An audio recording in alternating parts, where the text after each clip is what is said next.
There's a popular perception of lawyers that as a profession, they are cheerfully willing to take money in order to tell whatever lies are necessary to achieve the outcome desired by their clients. The reality, however, couldn't be any more different. Lawyers are entitled and even expected to present the circumstances in their client's favour, but in court submissions and in negotiations with the other side, legal practitioners simply must never lie. Never. Obviously, legal practitioners are normal and fallible human beings, and sometimes they will get things wrong. But their obligation, if this happens, is to immediately correct the record as soon as they've realised that they've made the error.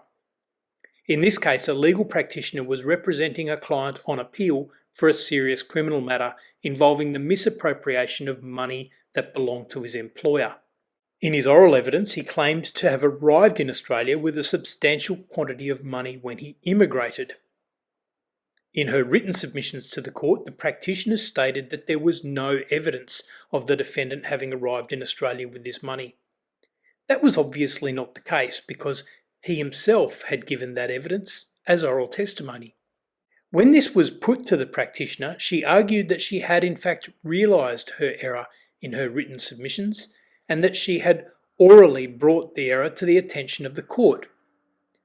The difficulty is that there was no sign of such conversation in the court transcript, and none of the court's copies of her written submissions contained markings as though to correct an error.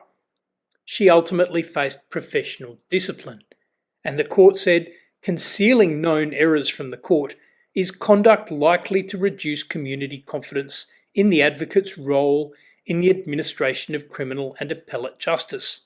Had the failure to correct been the only lapse, it might have been characterised and treated more leniently, but the attempt to disguise or deny her failure to the bitter end reflects a defect in character, warranting the conclusion that the practitioner is not a fit and proper person to practice law in Queensland. This conclusion calls for a professional misconduct finding.